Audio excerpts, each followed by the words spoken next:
Informate en ecomedios.com. Seguinos en Instagram, @ecomedios.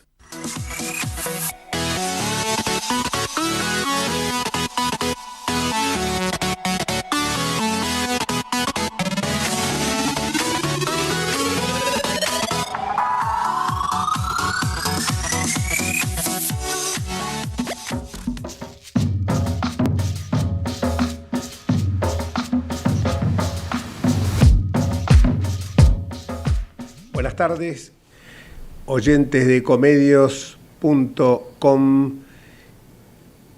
Una nueva edición de Entre Ustedes y Nosotros. Este programa que hoy me va a tener en soledad, porque algunos amigos y mi hijo habían tenido distintos compromisos, ineludibles, por cierto, en esta época del año, compromisos laborales desde ya, y hoy no les permiten estar acá.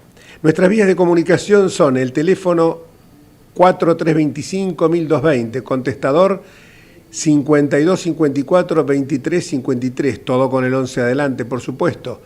WhatsApp 11 30 37 6895 y nuestra web ecomedios.com. Doy también mi celular al aire como lo vengo dando desde hace muchísimos años.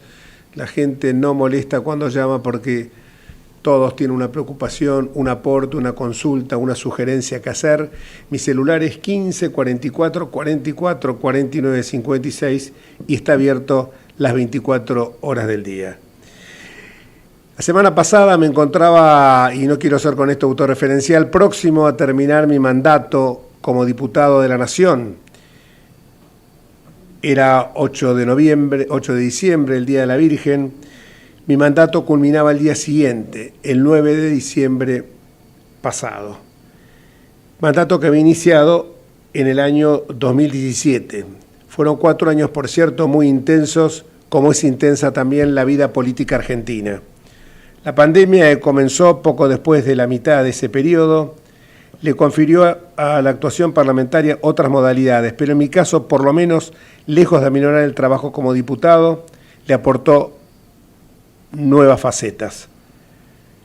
Pese a que podía estar, por la edad, excluido de concurrir a las sesiones presenciales, entendí que la actividad parlamentaria era esencial y por eso fui a todas y cada una de las sesiones que se desarrollaron en la Cámara de Diputados, por supuesto, con todos los recaudos que imponían los protocolos sanitarios, porque fue un honor para mí integrar la Cámara de Diputados de la Nación.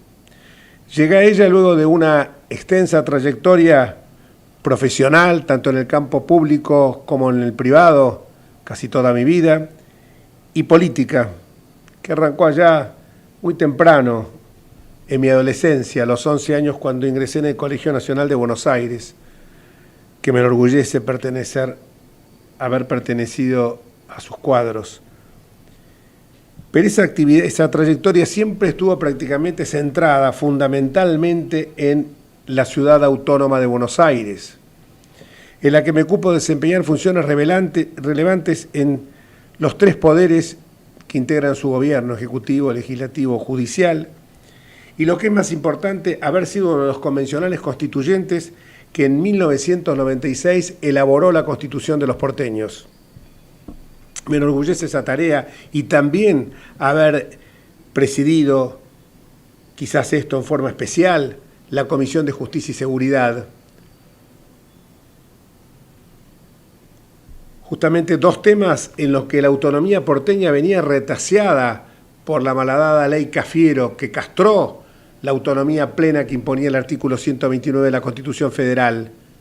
Cafiero, sí, Antonio, el abuelo del conchavado de lujo que tiene este país, que pasa de haber sido un jefe de gabinete opaco, gris, con una pésima oratoria, con un lenguaje realmente homeopático, pasó a ser el canciller de la República Argentina. Nada más y nada menos que el canciller de la República Argentina.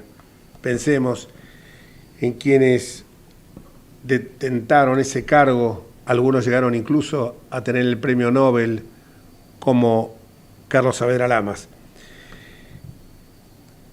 Más allá de estos cargos que ocupé, puedo decir que mi vocación por el servicio público encontró quizás su ámbito más propicio en estos años que me desempeñé como diputado nacional. La primera vez que me senté en mi banca de diputado, tuve una sensación extraña. Me preguntaba si estaría a la altura del desafío.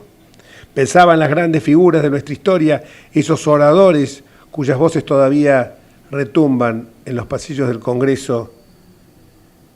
Por supuesto, no pretendía estar a la altura de ellos, pero sí honrar ese profundo compromiso democrático con el que veía honrado el pueblo de la Ciudad de Buenos Aires, que es justamente su representación. Por eso me resulta extraño a veces cuando pienso que puede haber diputados que se refieren con desdén al Congreso Nacional o que crean que en ese cuerpo, es lo mismo trabajar que no hacerlo.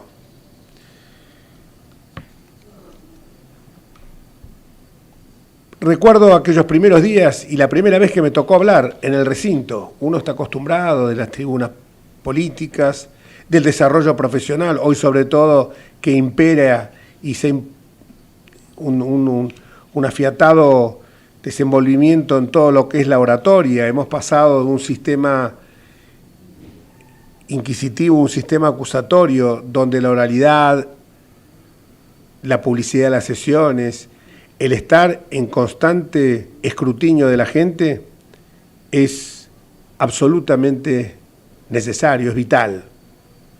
Sin embargo, aquella primera vez que me tocó hablar, parecía que era la primera vez que iba a hablar en público. Tanto era la magnificencia que me imponía ese recinto, no solamente por su belleza arquitectónica, que la tiene, sino también, como decía, por quienes habían sido las figuras que habían transitado aquellos escaños. La primera lección que aprendemos al ingresar a la Cámara de Diputados es un baño de humildad. Somos uno entre 257. Algunos van a tener algo más de protagonismo, el presidente de la Cámara, los presidentes de los bloques, los presidentes de las comisiones que entienden en temas de gran envergadura pública. Quienes no disponemos de esas tribunas, como fue mi caso, debimos conformarlo con lo que Roberto Ard acuñó como la prepotencia del trabajo. Y es mucho lo que podemos hacer para cumplir cabalmente con nuestra función. Y acá me pregunto, y se preguntará la gente que me está escuchando, ¿cómo se mide el desempeño de un legislador? Se suele pensar, creer erróneamente, que es por la cantidad de proyectos, de leyes, declaraciones, resoluciones que presenta. Sin duda, presentar proyectos es parte de su labor. Si todo se redujera a eso, sería simplemente un torneo aritmético. Y yo podría sentirme muy tranquilo, porque en estos 4 años presenté numerosos proyectos de leyes, resoluciones y declaraciones. Es seguro que en ese aspecto fui uno de los diputados más activos. Pero hay varias otras aristas de la labor parlamentaria. La actuación en las comisiones, por ejemplo, es vital, la presencia. Por eso insistíamos tanto en la presencialidad, que no era lo mismo a través de una pantalla de televisión, que en muchos casos nos mostró espectáculos desagradables. Recordemos aquel diputado de Salta, recordemos la portavoz del gobierno, lavándose un día los dientes en cámara porque era muy tarde. Sin embargo, para los que estábamos ahí, no era tarde, eran las 3:30, 4 de la mañana y nosotros seguíamos al pie del cañón. Mayoritariamente éramos los diputados de la oposición, como quedó claro. La actuación en las comisiones, como decía, es vital porque allí se inician las leyes, uno de los aspectos más visibles para el gran público, pero esenciales para la buena marcha del Congreso es justamente la búsqueda de consensos en torno a las iniciativas que allí se debaten. En este marco, como en general en toda la actividad política, es necesario un equilibrio. El diálogo no debe ser hipócrita, la búsqueda de consenso debe ser genuina. Y el equilibrio al que yo me refiero es el equilibrio que tiene que haber entre nuestras convicciones y la realidad concreta a la que nosotros nos enfrentamos. Podemos tener las mejores ideas, pero de nada vale que tengamos esas ideas brillantes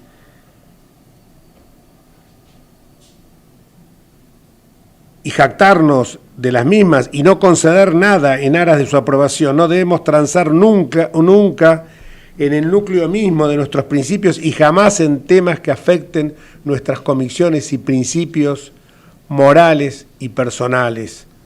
Y sobre todo también los valores republicanos, o que puedan facilitar la corrupción o la impunidad. Pero en la generalidad de los casos, un principismo, exceptuado esos casos que he enumerado, demasiado rígido, no favorece el progreso gradual de la legislación, que en un mundo dinámico requiere una actualización permanente, como la capacitación que debemos tener todos los profesionales, cualquiera sea el objeto de nuestra actividad, en el desarrollo de las mismas. Los legisladores que no coinciden enteramente con nuestras propuestas también ejercen una representación de parte de la sociedad.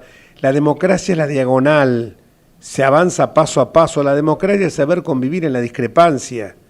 Por eso yo cuando me dicen algunos, no, porque cuando llega al Congreso y con voz estentoria y de una manera absolutamente ya hasta ridículamente épica, porque la épica es necesaria, pero cuando ya raya con el ridículo, ya se torna realmente en pasos de comedia.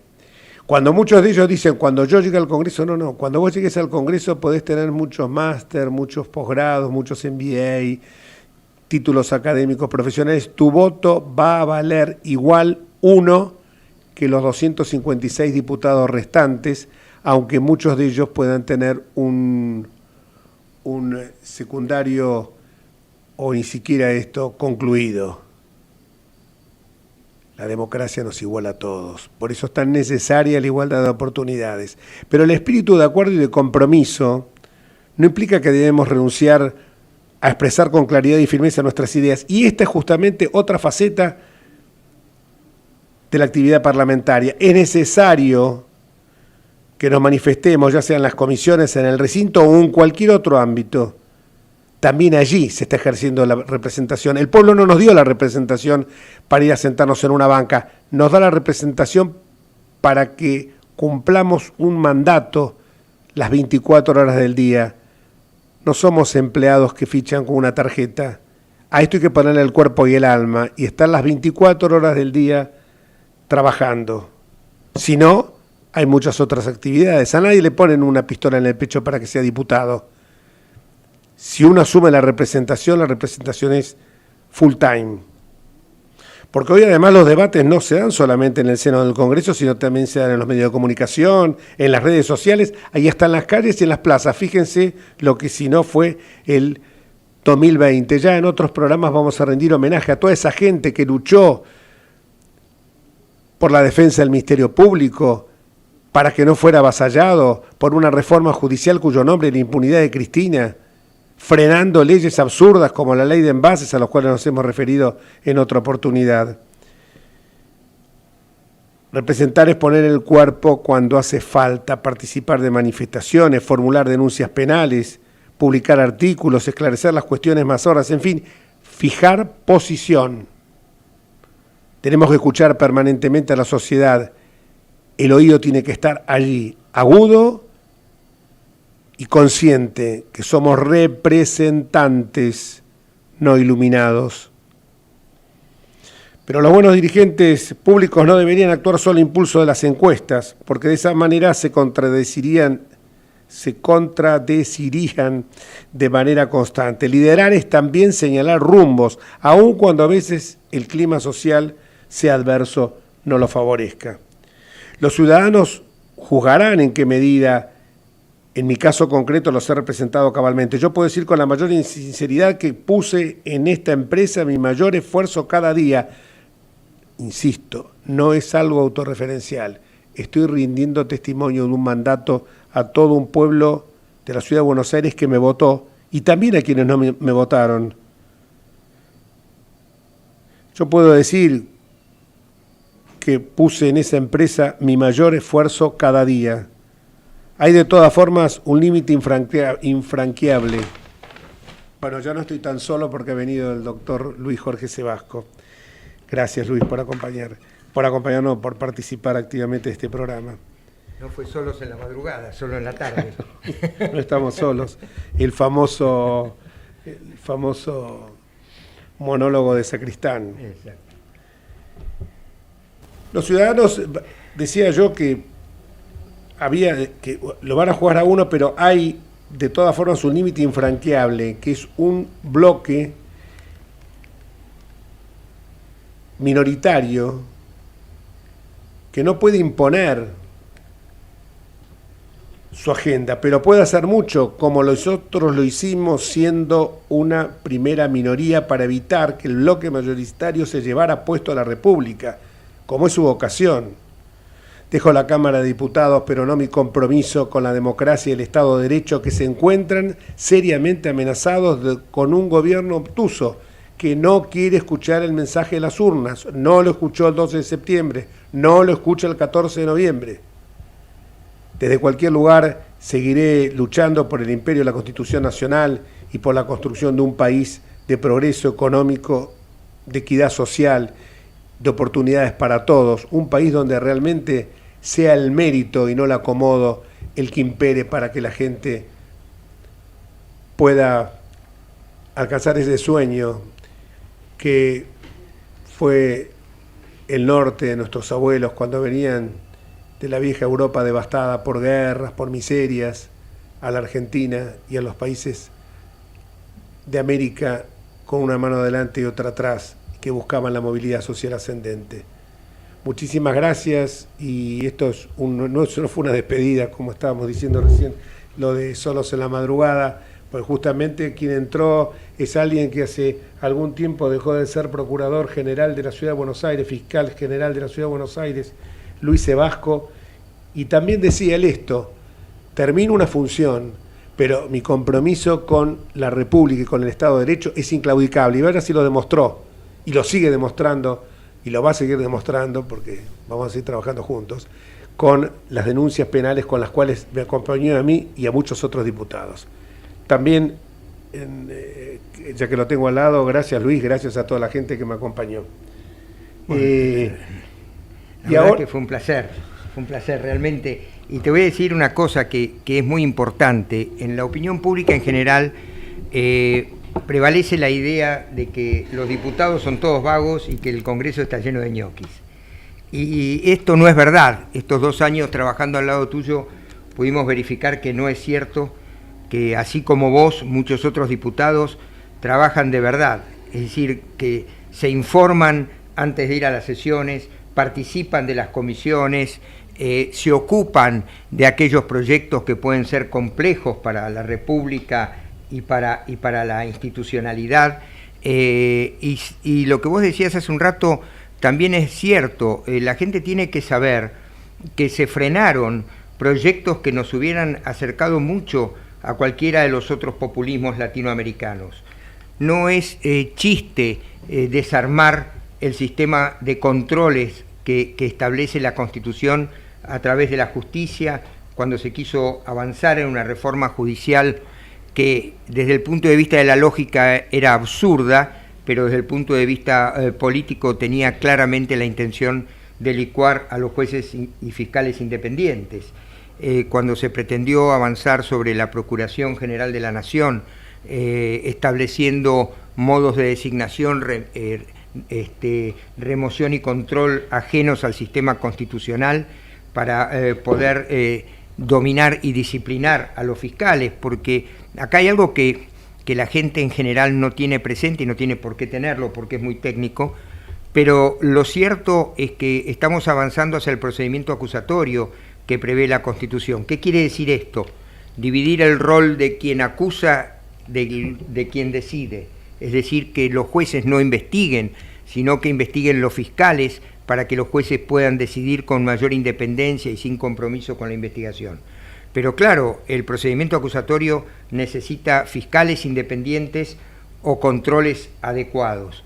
Y acá lo que se quiso hacer justamente fue romper esa independencia de los fiscales y romper esos controles, estableciendo no solamente mayorías simples para la designación y remoción del procurador, sino también avanzar sobre la conformación del Tribunal de Enjuiciamiento de los Fiscales y otro aspecto que me parece particularmente grave, cuando la Constitución dice que el Ministerio Público es independiente de los otros poderes del Estado, pretender establecer una especie de control de gestión desde una comisión bicameral del Congreso, cuando en realidad el Congreso ya interviene a través del juicio político. Si hay una denuncia contra el Procurador General, se investigará y se hará un juicio político, pero pretender que el Congreso controle e investigue al Ministerio Público es lo mismo que pretender que el Congreso controle e investigue al Poder Judicial o que controle e investigue al Poder Ejecutivo. No estamos en un régimen parlamentario, estamos en un régimen de división de poderes. Entonces, lo que se ha frenado con la movilización de la gente y con la gestión de los diputados de la oposición y, digámoslo claramente también, con algunos diputados del oficialismo que no se sumaron a esta locura, ¿no es cierto?, realmente fue muy importante, y el resultado electoral del 14 de noviembre creo que terminó de frenar esta aventura que se intenta por segunda vez. Se intentó allá en 2014 y se intentó de nuevo ahora, y me parece que es muy importante. Y volviendo a lo anterior, cuando uno ve de cerca cómo funciona el Congreso, se da cuenta que hay gente que trabaja y que trabaja mucho de sol a sol, que le pone el cuerpo, que enfrenta situaciones, y en tu caso me ha tocado ver cómo por defender la institucionalidad y tus convicciones has hasta perdido amistades de muchos años, ¿no? Y esto también hay que tenerlo presente. Te agradezco muchísimo tus palabras, y yo quiero decir algo. A veces cuando, Luis es uno de los que componemos este equipo, cuando a veces él insiste tanto en el Ministerio Público Fiscal, no es porque él haya sido fiscal general de la ciudad, olvidémoslo, es la importancia gravitacional que tiene la arquitectura del poder en nuestra Constitución, el Ministerio Público, que es prácticamente, yo ya lo diría prácticamente, es un cuarto poder: legislativo, ejecutivo, judicial y Ministerio Público. Exacto. Así está contemplado en la Constitución.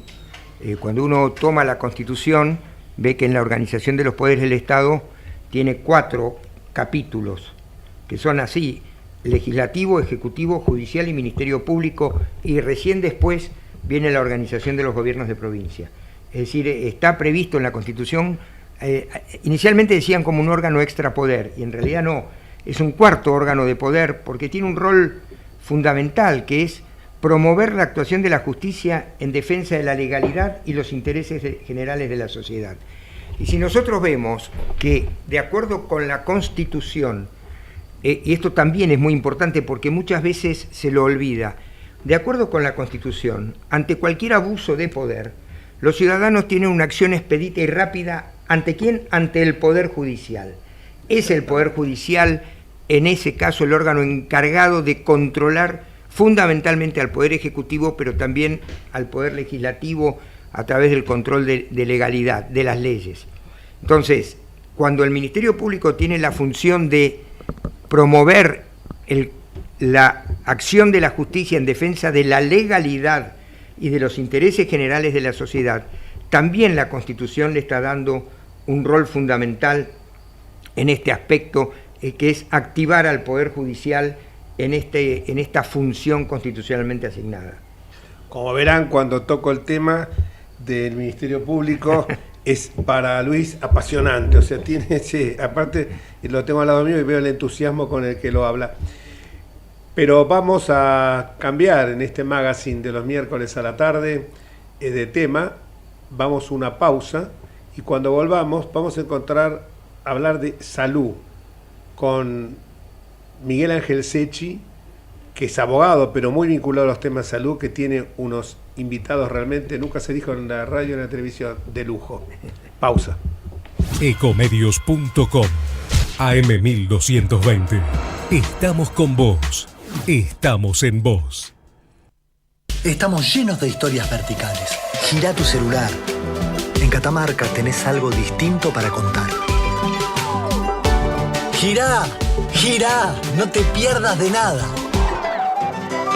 Vení a contar una historia distinta.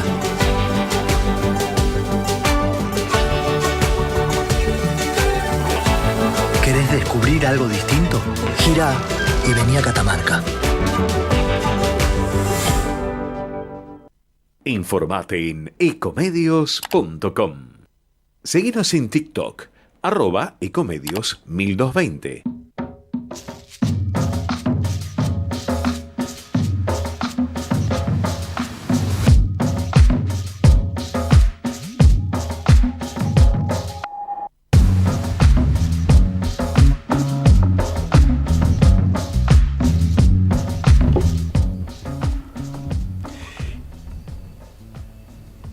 Y continuamos del tema justicia, vital por cierto para la República. Pasamos a otro de los que a mi juicio son los pilares fundamentales de una sociedad y que el Estado no tiene un deber irrenunciable hacia ellos, como son la salud y la educación.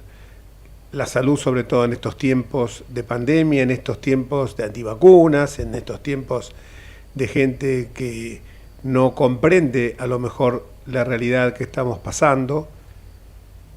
Es cierto que muchas veces decimos que tenemos que buscar un equilibrio entre salud, economía y libertades individuales, porque la pandemia también ha significado para que en algunos casos se hiciera abuso de ella, como por ejemplo ocurrió en otras latitudes del mundo, en la Hungría de Orbán, pero aquí mismo también con el Congreso en funcionamiento y como diputado a mandato cumplido, recientemente que lo soy, pude apreciar que la cantidad de decretos de necesidad de urgencia que se pretendieron aprobar, 119, tendrían que haber pasado por el Congreso y ser sancionados como leyes, que seguramente iban a contar con la quiesencia de todos nosotros, porque sabemos la gravedad de la situación. Y justamente lo tenemos al doctor Miguel Ángel Secchi, que tiene dos invitados muy especiales. Uno, Jorge Neira, el doctor Jorge Neira, presidente de la sociedad, expresidente de la Sociedad Argentina de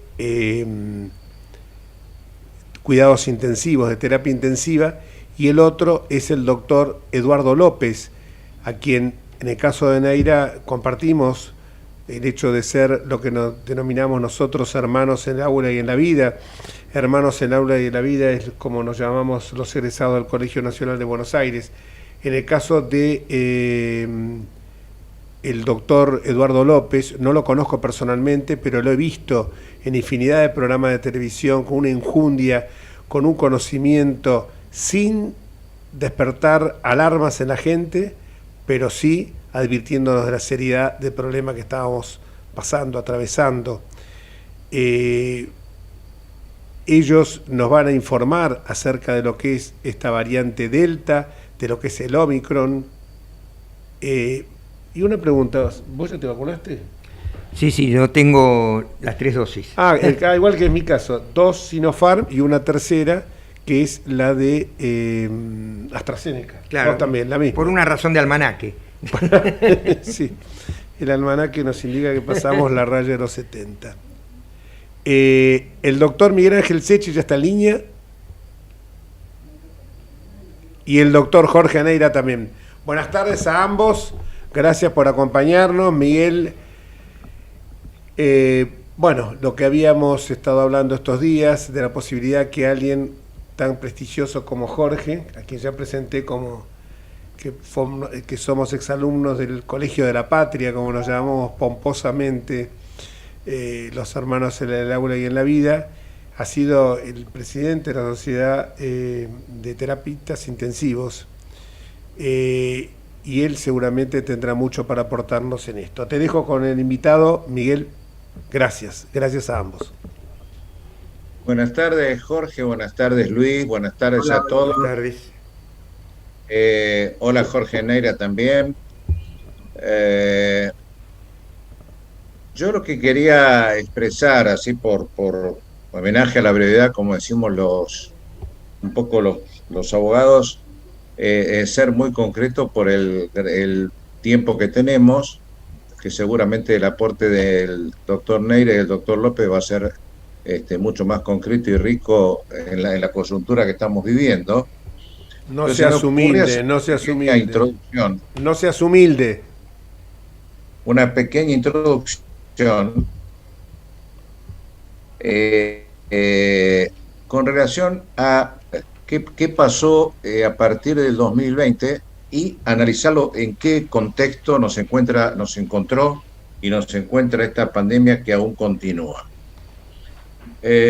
Bueno, estar hablando con Jorge Neira y también con el doctor López es sobreabundante, y con ustedes también, porque Jorge, vos lo planteaste bien, el contexto social, y siempre tratamos de diferenciar la salud en el concepto amplio que aplica la Organización Mundial de la Salud, que es el bienestar general de la población, para ser muy sintético, y por lo tanto se diferencia salud de la prestación médica, sin perjuicio de que esta es la más importante, pero la salud no es solamente, por lo tanto, el hospital, el médico, el equipo de salud o el medicamento o las tecnologías.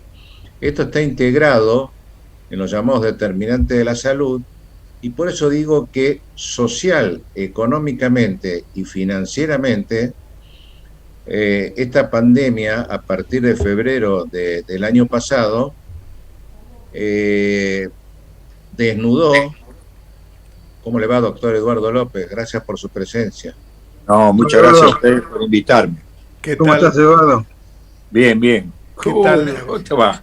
Jorge, años que no te veo. En serio, ¿eh? ¿Qué haces? Sí.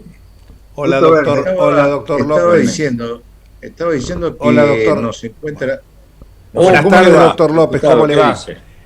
Gracias por invitarme. No, por favor, es un gusto. Yo recién, antes de presentarlo, no sé si usted me escuchó, lo presentaba justamente como una de las voces más autorizadas, que este tema, yo como diputado que he sido hasta diciembre, siempre lo hemos ponderado a la Cámara como una voz seria que, llamándonos la atención sobre los temas, no despertó en ningún momento alarma, sino un llamado serio a la responsabilidad colectiva e individual de cada uno de nosotros, sin alarmar, pero señalando la gravedad de la pandemia. Muchísimas gracias. Hoy no lo conozco personalmente, espero estrechar su mano en algún momento, pero es un enorme placer tenerlo en el programa juntamente con Jorge, a quien conozco, mi tocayo, hace años. Estoy acá acompañado de quien conducimos el programa juntos, que es el doctor Luis Ebasco, ex fiscal general de la Ciudad de Buenos Aires, que ya lo saluda doctor López. ¿Cómo le va, doctor López? Bueno, mucho gusto, y como le decía el doctor Enrique, es un placer tenerlo con nosotros y en estos temas donde realmente la atención de la opinión pública está permanentemente excitada, porque todo el tiempo tenemos noticias nuevas y noticias contradictorias. Así que, bueno, esperamos que entre ambos profesionales de la medicina nos aclaren en qué situación estamos. Perfecto, Luis. Yo a usted lo conozco porque usted estudió un sumario de un robo de medicamentos en el hospital de niños, hace muchos años. Hace muchísimos años, sí señor, me acuerdo. Sí, señor. Pero estamos hablando de fines de los 80, principios de los 90. En los 90 estamos hablando, Sí, yo sí. voy a 90. Sí. Exacto. Miguel, continúa. Jorge Enríquez y todos, si les parece bien, yo soy sintético porque aprovechar hoy la presencia de Jorge Neri y Eduardo López me parece lo prioritario, y estaba diciendo estaba tirando unos pensamientos, que en qué contexto encuentra a los sistemas de salud que conviven en nuestro país en la pandemia en el año 2020, y podemos decir que cuando se habla de hiperfragmentación en varios subsistemas que conviven entre sí y que afectan la eficacia, la eficiencia y en muchos casos la calidad, no tengo ninguna duda que esas condiciones aún hoy subsisten. Mi homenaje a través de los dos colegas médicos que hoy nos acompañan, colegas profesionales. Seguramente voy a poder resaltar que fue el equipo de salud resaltando la labor de los mismos, lo que permitió cubrir los efectos nocivos de esa fragmentación, que por supuesto no es endilgada a un gobierno coyuntural. Posiblemente sí se profundizaron con la pandemia algunas cosas que hoy a lo mejor no es oportuno entrar, pero sí tenemos una fragmentación de hace muchos años. Para ser muy sintético, conviven, ustedes conocen las obras sociales sindicales, la medicina prepaga, las obras sociales provinciales, las obras sociales fuera del sistema como Poder Judicial, Congreso, Policía Federal. Y entonces, por lo tanto, tenemos un país que tiene 24 ministros de salud provinciales, incluido el de la ciudad de Buenos Aires como ciudad autónoma, más el ministro de Salud de la Nación. Entonces eso creo que, a mi modo de ver,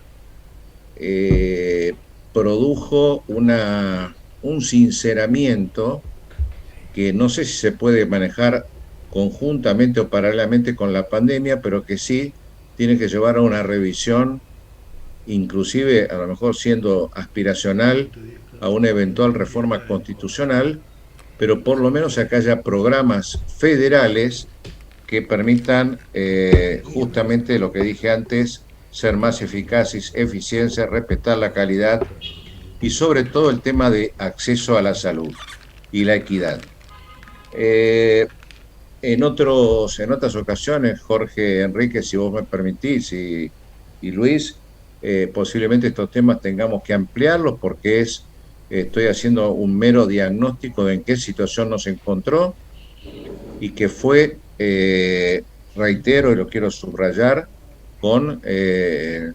enfrentado por un equipo de salud prácticamente sin recursos materiales, y tuvo y tiene una actuación brillante que indudablemente toda la sociedad lo destaca, y así nosotros deberíamos hacerlo saber a través de este medio y los oportunos. Exactamente, Miguel, exactamente esto va a dar para desarrollarlo el tema en otros programas, como también una ley que presenté antes de irme, que es la ley de salud mental, elaborada no por mí que soy abogado, sino si bien la presenté, fue con el auspicio, con el compromiso y con la colaboración estrecha de equipos profesionales de altísimo nivel en la salud mental de nuestro país. Pero vos es que mientras ustedes estaban hablando, hay algo que está pasando por la televisión, que en Córdoba se desató en una fiesta 110 casos de Omicron. Y así ha pasado en distintos lados, incluso en la Ciudad Autónoma de Buenos Aires, están aislados por una recepción que hubo el otro día, más de 30 personas en un evento de fin de año. Creo que hay que prestarle atención también a eso. Pero simplemente para acotar lo que está sucediendo ahora, ¿no? Bueno, me parece muy bien, Jorge, muy oportuno. Y yo, para cerrar, digo que por lo tanto, así como sé de la especial preocupación que tienen ustedes por el tema de políticas públicas en seguridad, en educación, en empleo, deberíamos focalizar en las políticas públicas en salud, es decir, aquellas que trascienden las coyunturas electorales y de un gobierno, y por lo tanto lo que se hace bien mantenerlo y lo que hay que corregir se mide y se corrige. Jorge, no sé, Enrique, si vos me permitís, yo damos la palabra al doctor Neira o al doctor López, y continuamos, porque yo creo que es oportuno, después de señalar que la pandemia nos exige optimizar los recursos materiales, es decir, tecnológicos, revalorizar el recurso humano que tanto nos ha ayudado y salvado en esta pandemia, inclusive el infectólogo que acá tenemos de primer nivel, que hizo un aporte y sigue siéndolo, así como también la gente que formó Jorge Neira en la terapia intensiva desde hace muchos años. Estoy a tus órdenes, Jorge. Doctor López, somos todo oídos para que usted nos ilustre cómo está la situación en la Argentina y en el mundo en este momento. Muchísimas gracias. Bueno, vamos a comenzar por Argentina. Argentina tiene un aumento del número de casos no abrupta, pero es muy sostenido en el tiempo. Diríamos, y hoy estamos en 4.900 casos, con lo cual seguimos subiendo, no en forma muy abrupta, muy aguda, pero estamos subiendo el número de casos y esto es preocupante. El segundo punto es lo que están apareciendo, que son los brotes vinculados a la variante Omicron. Para que la gente entienda, la variante Omicron tiene una característica fundamental, tiene una enorme transmisibilidad, mayor que la variante Delta, que es todavía la variante que predomina en la Argentina, con el 90-95% de los casos, y a su vez es esta variante Omicron, la otra característica, que tiene capacidad de evadir el sistema inmune, muy importante. Tal es así que se requieren 3 dosis de vacuna para tener una eficacia aceptable contra esta cepa. Para ver claramente cómo es el impacto de Omicron, basta saber que con una paciente que llegó de Estados Unidos con la variante, Córdoba tiene 110 casos y a su vez tiene 800 aislados, con lo cual probablemente va a haber todavía mucho más casos y algo parecido, pero en menor cuantía, está ocurriendo en algunos brotes de Ciudad de Buenos Aires. Eso por un lado. Por otro lado, ¿cómo contrarrestamos esto? Bueno, en primer lugar hay que aumentar los testeos para detectar todos los casos de convivientes y casos de contactos estrechos para el aislamiento. Segundo tenemos que aumentar la vacunación. Nosotros para la variante Delta decíamos que con 2 dosis de vacunación completa, podíamos enfermarnos, pero con cuadros leves que no requerían internación. Para la variante Omicron, los primeros datos que están apareciendo con la vacuna de Pfizer dice que requiere 3 dosis. Con la vacuna probablemente de Sinopharm sea igual o quizás más. Con la vacuna Sputnik V no hay datos. Con la vacuna de AstraZeneca se está utilizando en los países de Europa primera y segunda dosis de AstraZeneca y el refuerzo de la tercera dosis con Pfizer. Aparentemente la combinación de una vacuna que le llamamos los médicos de plataforma vectorial, diríamos, más la de mRNA mensajero, son las combinaciones que mejor funcionan. ¿Hay algún modelo que hay que mirar en Europa? Sí, el modelo que hay que mirar es, diríamos, tratar de evitar las reuniones multitudinarias en lugares sobre todo cerrados, porque ahí tenemos 2 características interesantes. Hay 2 tipos de individuos que transmiten la enfermedad en forma importante. Uno es el superpropagador, que es aquel individuo que antes de enfermarse o cuando empieza con los primeros síntomas, elimina gran cantidad de partículas virales. Y en segundo lugar es el superemisor, que es un individuo que elimina las partículas virales infectantes en forma de aerosol. ¿Cuál es la importancia de estos 2 tipos de personas? El primero, porque elimina enorme cantidad de virus comparado con un individuo infectado normal. Para que usted tenga una idea, un individuo infectado por el virus Delta elimina 300 veces mayor cantidad de partículas virales infectantes que uno que está infectado con la cepa originaria de China. Y el superemisor es crucial en los ambientes cerrados porque elimina partículas en forma de aerosol con el virus infectante y que persiste estas partículas en el aire por minutos o horas.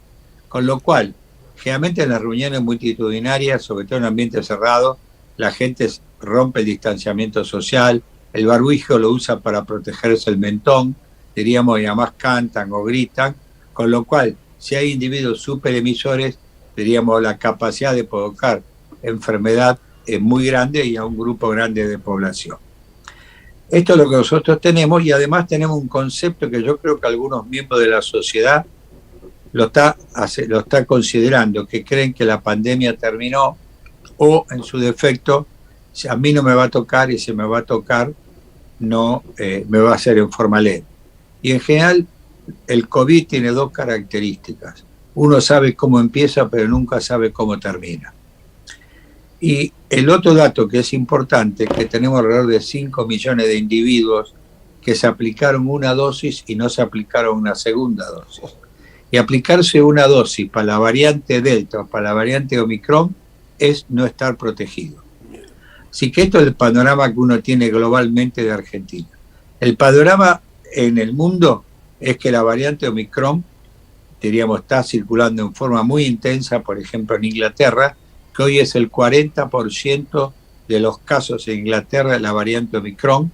En Dinamarca es más del 70% la variante Omicron, y en Estados Unidos está subiendo en forma importante, con lo cual están subiendo no solo las muertes y el número de casos.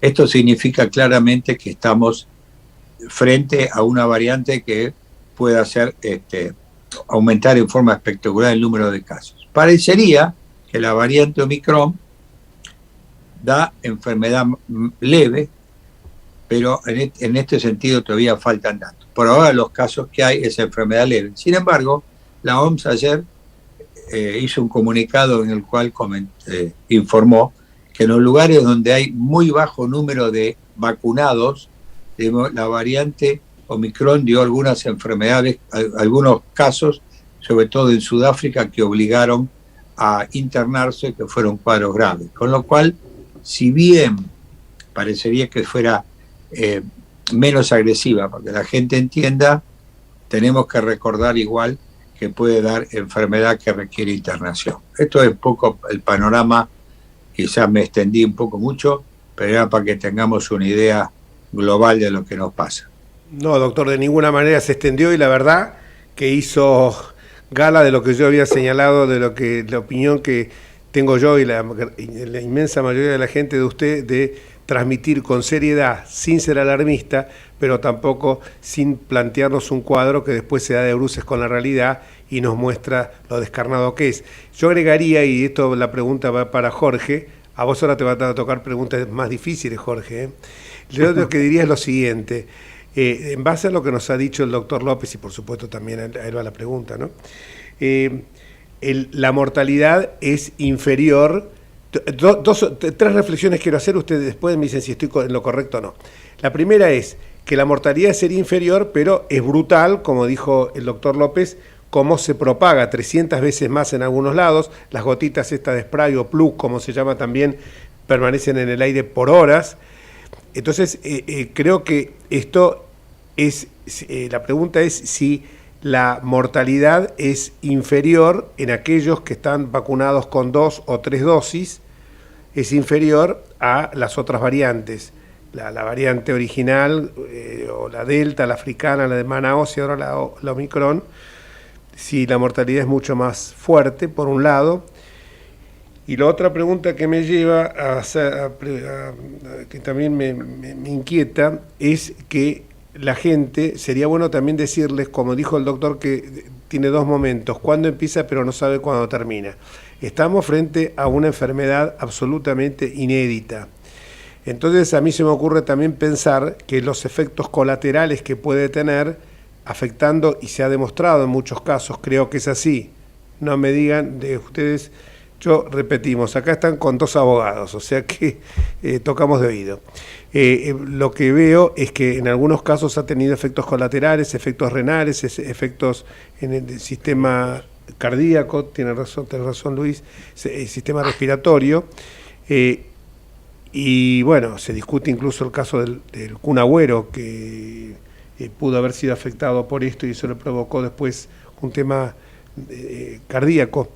Entonces, en esto hay que tener mucho cuidado y hay que insistir mucho en que la necesidad de la vacuna. Y acá me parece que es fundamental, es una vacuna que si bien no está aprobada, habría que decir a la gente que fuera una sala de terapia intensiva, como con otros diputados en alguna oportunidad, con los recaudos necesarios visitamos, y nos dimos cuenta de lo que es, y si no, el testimonio del periodista Sergio Lapehue los puede ilustrar sobre eso. O sea que muchas veces cuando se habla del negocio de las vacunas, del sesgo ideológico de las vacunas, que en la Argentina lo hubo, por cierto, me parece que esto tiene que pasar a un segundo plano frente a una enfermedad que está diezmando el mundo entero. Esas son las reflexiones que te dejó Jorge. Bueno, muchas gracias, Jorge. Gracias por la invitación primero. Para mí es un placer compartir esta parte con Eduardo y con Miguel. Yo comparto todo lo que dijo Eduardo. Me parece, solamente agregaría que la tasa de infectividad es más alta, ¿no? Hoy está llegando al 9%. No sé si vos tenés un dato más actualizado, pero me parece que la última, el total de positivos de los testeos es 9%. Esto tiene que ver que hay un aumento de la circulación. ¿Cuál es? Todavía no sabemos si es Delta o si es Omicron. Probablemente haya algunos brotes de Omicron. Para saber cuál es exactamente la mortalidad de Omicron, primero hay que tener más casos, porque hasta ahora la información no es tan grande. Lo que es interesante es analizar lo que, como decía Eduardo, lo que pasó en el Reino Unido. El Reino Unido hoy tuvo 76.000 casos de casos nuevos. Y es llamativo, ¿no? Porque y uno de los problemas que tienen es el problema de la vacunación. Lo mismo pasa en Estados Unidos. En Estados Unidos, como que tiene un país absolutamente federal, uno de los inconvenientes que tiene, que también hoy tuvieron una cantidad de casos importantes, yo no recuerdo, pero debe ser por lo menos 30 o 35.000 casos al día de hoy, también tiene que ver con el tema de las dificultades con la vacunación. Tan es así que en algunos casos, por ejemplo, creo que no sé si una empresa, Google o una empresa de estas, va a despedir a aquellos empleados que no se vacunen. Fíjense cómo de alguna manera el tema de la vacunación tiene que ver. Nosotros tenemos un informe que hizo la Sociedad Argentina de Terapia Intensiva el 13 de diciembre.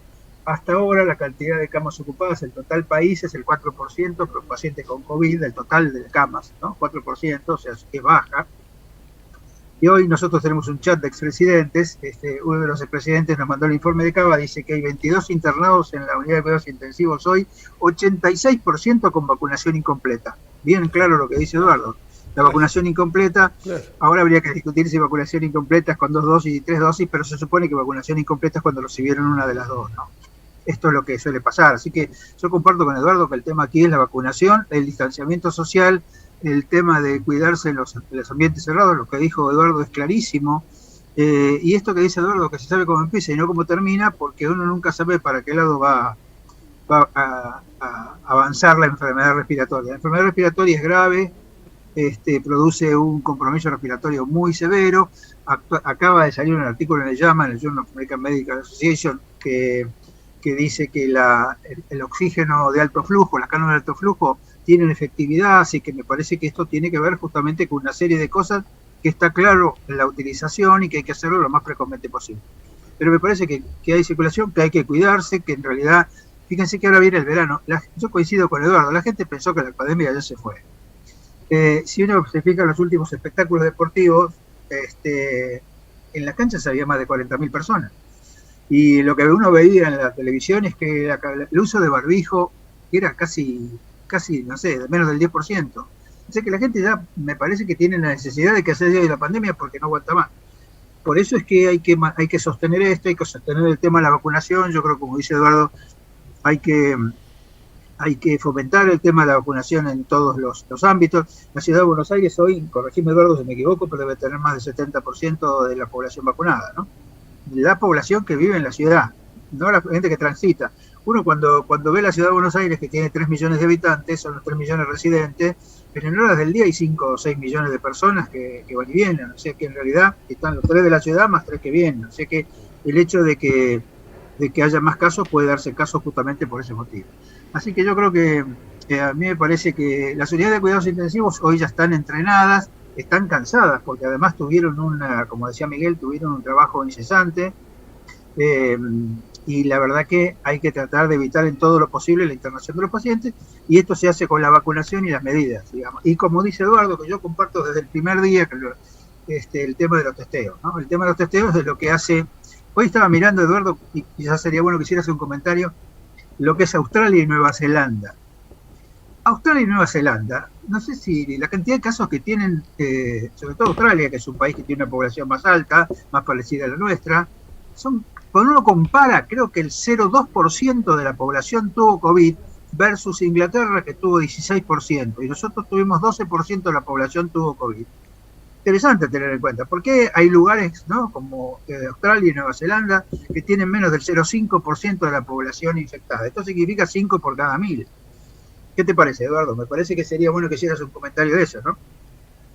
Y bueno, en primer lugar, la ciudad de Buenos Aires tiene arriba del 80%, 85% con 2 dosis, ¿no?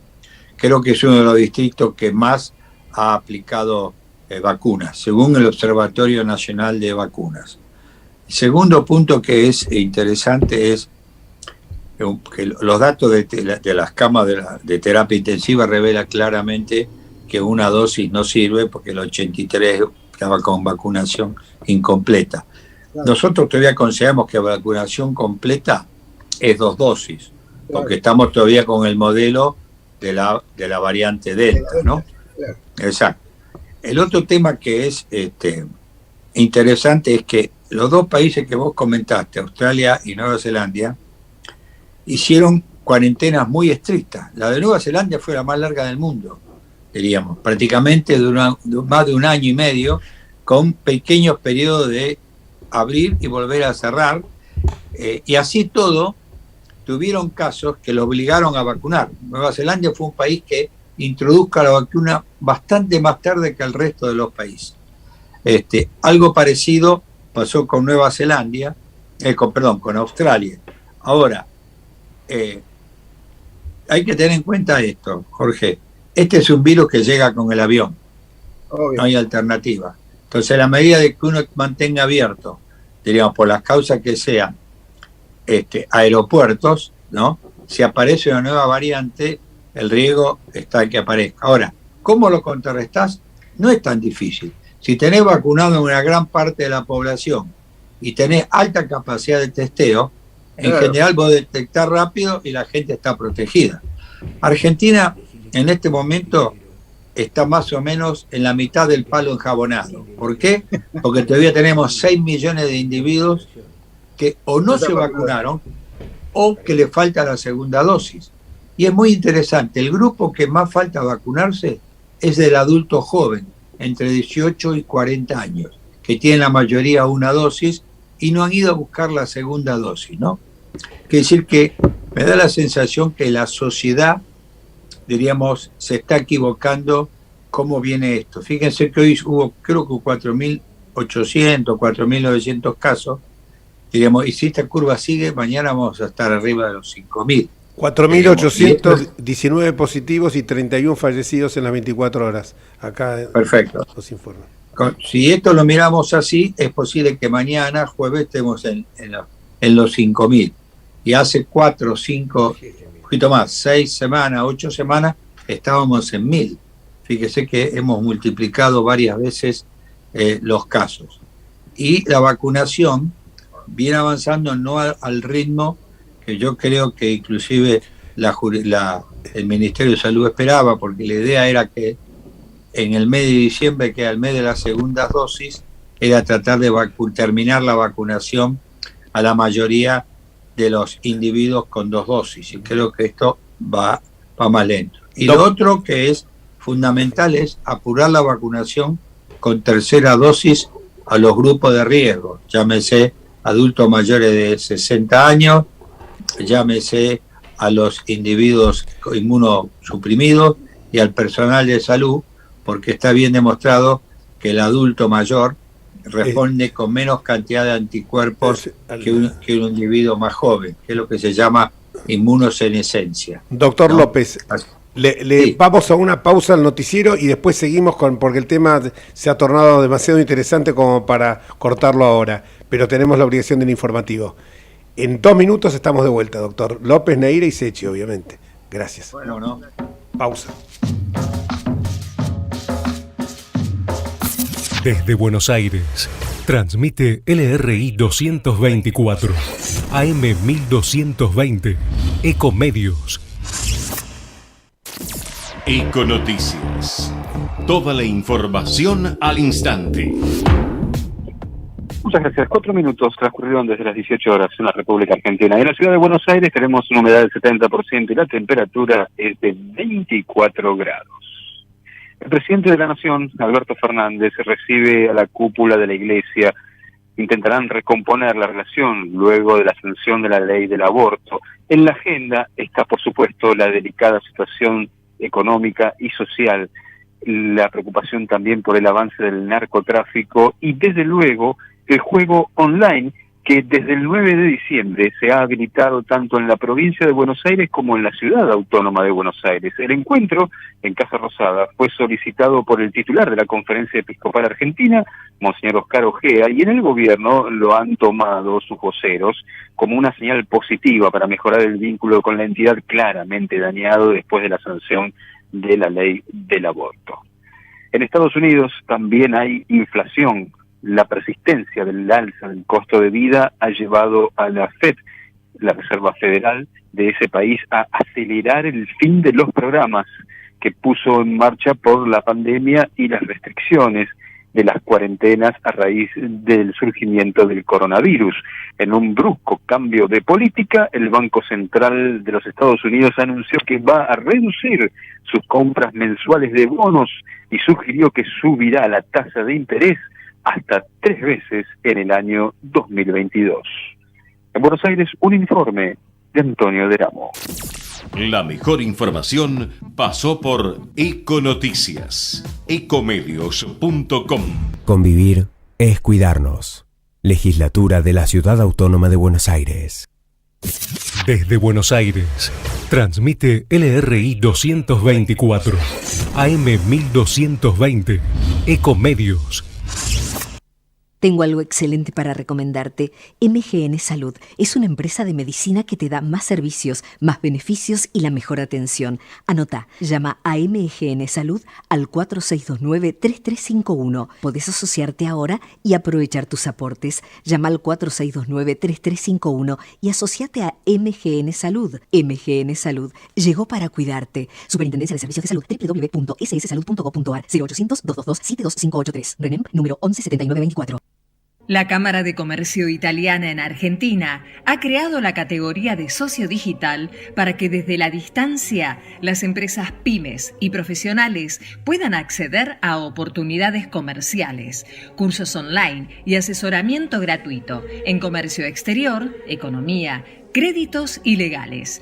Comuníquese al 011-481-65900, 011-481-65900 o enviando un mail a ccibaires@ccibaires.com.ar. Asóciese, los esperamos. Informate en ecomedios.com. Seguinos en Twitter, @ecomedios1220.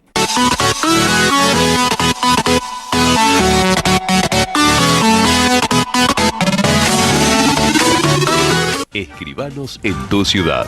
Nuestro consejo es prevenir problemas.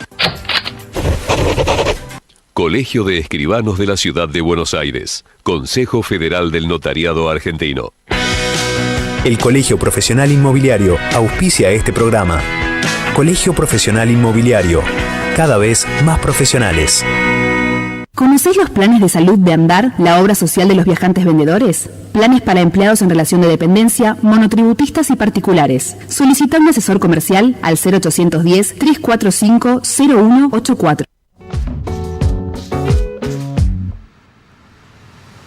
Y seguimos con el doctor Eduardo López, que nos estaba ilustrando acerca de lo que también había ocurrido en otras latitudes, como el caso de Australia y Nueva Zelanda, que son países realmente que demostraron en esto una responsabilidad y una tarea ímproba, pero también el testeo comparativo con los otros ha sido superlativo. Acá tengo una aplicación, que seguramente todos la tendrán, la aplicación COVID-19, que nos habla que los testeos por millón de habitantes, los evaluados, en el caso de Australia es de 1.950.000 y el caso de al revés, Australia es 1.950.000, Australia 1.063.000 por cada millón, o sea que hay gente que se ha evaluado varias veces. en la Argentina es de 584.000 por millón de habitantes. Y si usted piensa que en mi caso, ustedes piensan que en mi caso concreto, yo me he evaluado más de 30 veces por asistir a la Cámara, entonces hay una diferencia bastante sustancial, y yo creo que también hay un tema de ejemplaridad dirigencial, y hay también un tema que estamos en presencia de dos islas, como es el caso de Australia y Nueva Zelanda, no tienen las fronteras lábiles que tenemos nosotros y una radarización inexistente, paupérrima, sino ellos han podido controlarlo mejor. De todas maneras, creo que en esto es cierto que el testeo es fundamental y también la ejemplaridad, ¿no? Recuerdo el caso de la Premier de Nueva Zelanda, una chica que creo que tiene una joven de 34 años que quiso entrar a un restaurante, a un bar muy conocido, creo que era de Auckland, y sabiendo que era Primer Ministro dijeron que no podía entrar porque superaba el aforo. Ella se dio vuelta, le pidió disculpas a toda la gente que estaba ahí, le quisieron ceder el asiento, el lugar, la mesa, y salió y lo felicitó al dueño del restaurante porque realmente estaba con su novio ella, ¿no? Iban a tomar un café, así que eso también influye muchísimo, ¿no? Cuando los funcionarios son los que primero dan el ejemplo. Pero continuando con este tema, creo que hay que machacar, a mi juicio, permanentemente, sobre todo que ahora vienen las fiestas de fin de año y uno ve que la gente, me ha pasado a mí, que alguno dice, que usás, si vos tenés las 3 dosis, que usás y yo ando con mi barbijo, tengo ya centenares de barbijos.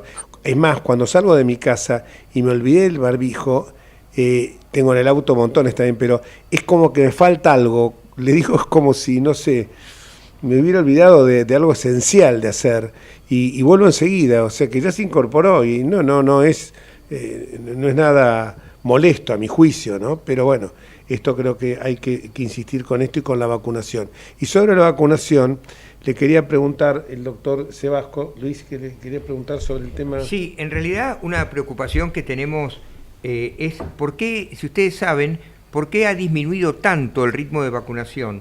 Hay información que hay millones de vacunas que no se han aplicado, inclusive se han enviado vacunas a Angola, si no me equivoco, y en realidad, como surge de lo que ustedes están diciendo y de lo que viene surgiendo de toda la información, nosotros deberíamos haber incrementado el ritmo de vacunación y aplicado las segundas y terceras dosis.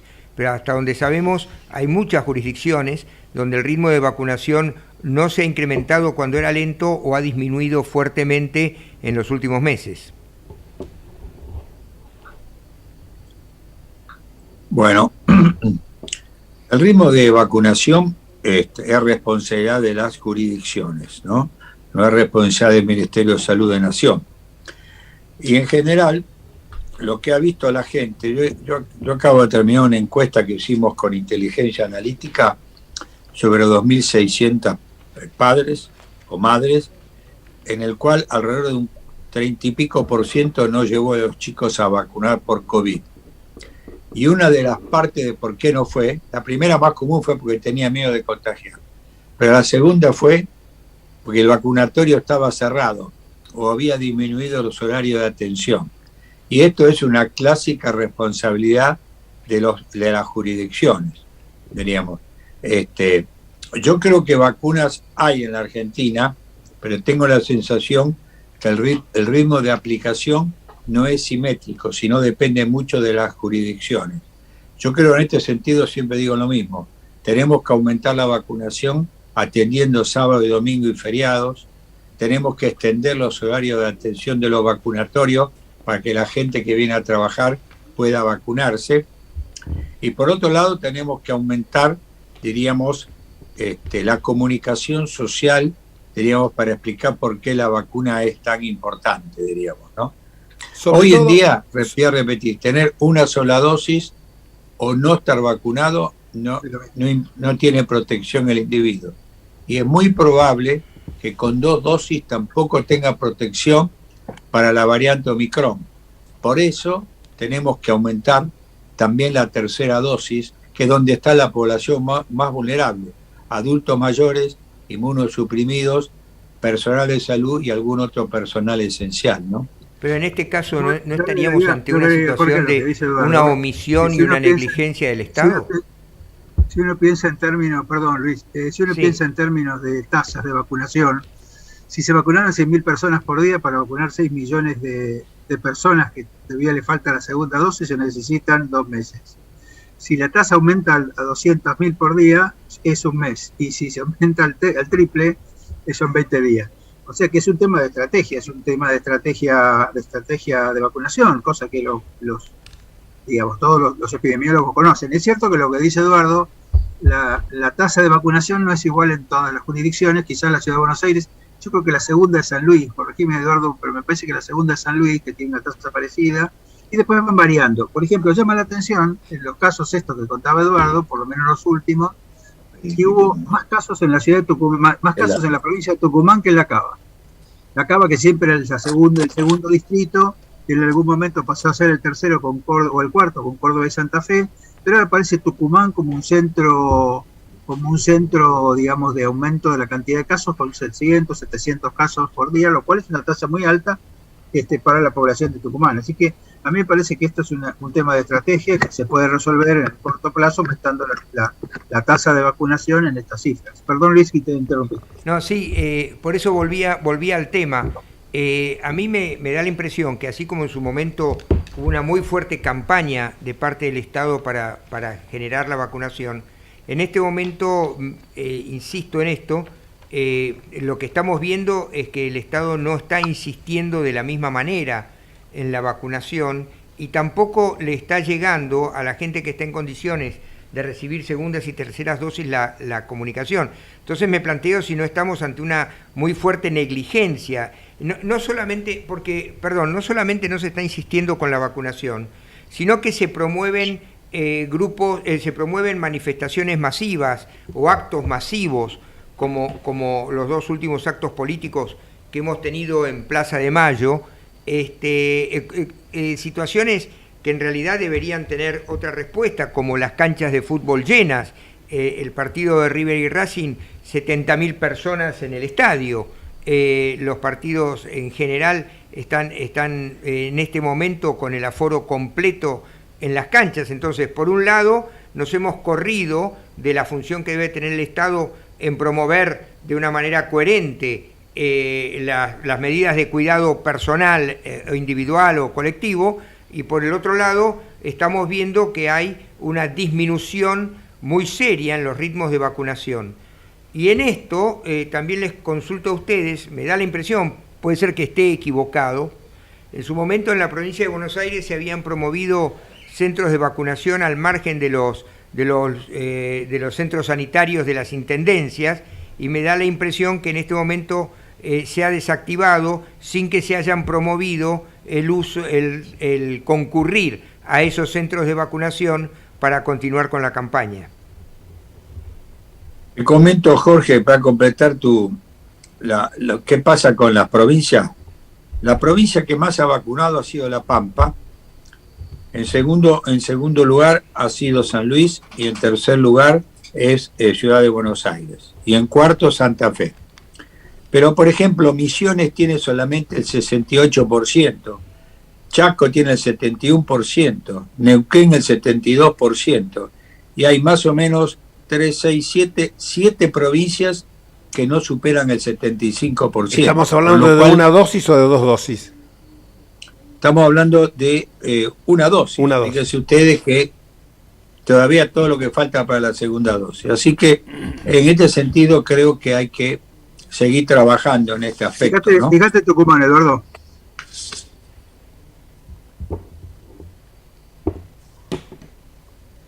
Un momentito. No escucho. Tucumán puede ser que esté en 78%. 78%, ¿eh? Eduardo, no es tan alto. Sí. Eduardo, mira, te pregunto porque creo que el tiempo nos va a posiblemente a llevar a que nos juntemos en otra oportunidad, pero quería saber si escucharon, por supuesto también Jorge Neira, de un monoclonal por vía oral que está sacando Pfizer. Esto no es pasar chivo, sino dar esperanza a la gente, que por vía oral, que dice que ya está por llegar al mercado masivo. Sí, en realidad no creo que sea un monoclonal, sino es un antiviral. Diríamos que es un antiviral que usado precozmente, diríamos, tiene una efectividad que está arriba del 85-89%, porque la tendencia que hay con el tratamiento de esta enfermedad es tratar de evitar que pase a la forma más grave de hospitalización y demás. Entonces, se está buscando antivirales que dados precozmente los primeros 72-96 horas, digamos, lo que hagan es evitar la internación, o sea, que haga una enfermedad benigna o que se aborte para evitar la internación, ¿no? Los monoclonales se están usando para tratar de bloquear algunos de los productos que elabora el organismo, que en vez de ayudarnos nos empeoran, como son lo que se llama técnicamente citoquinas y demás, ¿no? Hay dos productos, uno de Merck y otro de Pfizer, que aparentemente dados precozmente, diríamos, evitan bastante la internación y tienen bastante buena eficacia, ¿no? Sí, acá la clave de esto, perdón, es el costo, ¿no? Que es lo que hay que mirar muy bien, porque son productos que para países en vía de desarrollo, países pobres, son inalcanzables, ¿no? ¿Cuánto es más o menos el costo? No, yo no lo tengo, no sé si lo tiene Jorge. No, yo no tengo el costo, pero sí, cierto. Además, no te olvides que el costo en Argentina siempre es superior al costo en los países desarrollados, así que habría que ver cómo se regula eso. Lo que yo quería decir, que tiene que ver con lo que comentaba Eduardo, es que el coronavirus tiene como dos etapas. Tiene una primera etapa donde el virus está en la orofaringe y una segunda etapa donde el virus se transfiere al pulmón. Una vez que el virus se transfiere al pulmón, a veces da los hisopados negativos porque ya el virus no está más en el lugar donde se hisopa, pero sí ya empieza el compromiso pulmonar, que es donde, como decía Jorge, se necesita, digamos, otro tipo de medicaciones. Y es donde empieza la parte más grave de la enfermedad y sobre todo donde la enfermedad tiene más mortalidad. Entonces hay que tratar de evitarlo por todas las cosas. En la medida que existe un antiviral que evite la replicación viral, o sea, la carga viral que se produce sobre la orofaringe, las posibilidades de que el virus se transfiera, digamos, a la parte pulmonar disminuyen y, por supuesto, la gravedad de la insuficiencia respiratoria. Esto me parece que es sumamente importante, ¿no? El tratamiento precoz con corticoides cuando el paciente tiene cuadro de insuficiencia respiratoria, con dexametasona en dosis bajas, que es lo único que está probado. Ya no hay más experiencia positiva con el plasma de convaleciente, así que hoy la internación es tampoco el antibiótico, porque me parece, Eduardo, estaría bueno que lo comentara. El uso de antibióticos lo único que hace es generar resistencia bacteriana y en eso estamos muy complicados, así que la idea es no usar antibióticos innecesariamente. Así que me parece que hay toda una normativa que fue decantando y probablemente la utilización de estos dos antirretrovirales, estos dos nuevos los dos antivirales me parece que serían una expectativa para disminuir la carga. Estamos de acuerdo. Yo creo que si algo aprendimos es usar el corticoide precozmente y la cánula de alto flujo, que durante bastante tiempo retrasamos el uso del corticoide y de la cánula de alto flujo, ¿no? Realmente uno de los temas que se planteaba era el tema de la aerosolización. La cánula de alto flujo, para los que no están muy en el tema, es una cánula que se coloca en la nariz, como las cánulas nasales, pero que tienen un flujo muy alto de 60 litros. Entonces, bueno, si nosotros le tiramos 60 litros al ambiente, esto genera una aerosolización mayor y la aerosolización mayor posibilidad de que se vehiculice el virus. Y sin embargo se demostró que cuando uno compara una cánula de alto flujo con una máscara, la cantidad de aerosolización es menor con la cánula de alto flujo. O sea que hoy la cánula de alto flujo, el tratamiento precoz con corticoides cuando el paciente presenta sin insuficiencia respiratoria, y probablemente la administración de este antiviral podría ser una opción terapéutica interesante en el corto plazo. Muchísimas gracias a ambos, Eduardo, doctor Eduardo López, doctor Jorge Neira. Simplemente la última pregunta que le queremos hacer acá por un lado, agradecerles todo lo que nos han comentado. Creo que lo importante es seguir insistiendo que por más que venga el verano, la fiesta de fin de año, guardemos el distanciamiento, el barbijo, procuremos que todo sea al aire libre y no nos relajemos, porque me parece que eso es lo que está sucediendo. Y los dos temas con los que quería terminar abordando con ustedes es, hay como una suerte por parte de los padres, y lo tengo esto detectado, que no son resistentes a que los chicos de menos de 12 años se vacunen. Es como que están pensando que como la vacuna no está aprobada, puede traerle consecuencias a largo plazo. Como decía Keynes, en el largo plazo vamos a estar todos muertos. O sea que esto no. Me escuchan los antivacunas, me van a querer matar, pero yo realmente es mi pensamiento. Habría que insistir también en señalarles que las consecuencias no son, que esa resistencia hay que vencerla. Les digo por qué. Uno de los que colaboran con nosotros, el doctor Ezequiel Domínguez, a quien le mandamos saludos de acá, está aislado porque su hija fue contagiada en el colegio, un colegio privado, fue contagiada, y 25 chicas de esa aula están todas con COVID. Entonces, y no es el único caso, conozco varios casos de colegios donde ha pasado esto, donde por más que exista la burbuja, el distanciamiento, hay un momento en que por ahí se relajan en una actividad deportiva, en una actividad lúdica. Creo que en esto habría que insistir y que habría que machacar. Me parece, porque hoy se está dando básicamente en esos segmentos y también en lo de los adultos primarios, por llamarlo de alguna manera. Y esta reflexión que les dejo para que ustedes me la amplíen. Y por el otro lado la pregunta, porque con mi socio acá de estudio tenemos una pregunta personal para hacer. Nosotros somos de más de 70, como bien sabes vos, Jorge. Tenemos 2 Sinopharm y 1 AstraZeneca. Nos vamos a seguir cuidando, pero la protección con 3 dosis está bien, ¿no? Y con esas vacunas. Por Dios, mediten la pregunta antes de contestarnos, porque si no, les aclaro que somos hipocondríacos, nos caemos desmayados y no hay ningún médico acá en el estudio para auxiliarnos. Así que mediten, díganlo con anestesia. Que pague la consulta. No. Son amigos. A ver, la asociación que ustedes tienen no está muy bien estudiada en el mundo por las características, diríamos, de distintos orígenes de las vacunas, ¿no? Y lamentablemente en los estudios que se hicieron en Argentina con la vacuna para Sinopharm, no se testeó Sinopharm con otros modelos. Sin embargo, el tener una vacuna vectorial como es la de AstraZeneca, a uno lo hace quedar un poco más tranquilo, ¿no?, en este tema. No sé si contesté la pregunta. Gracias.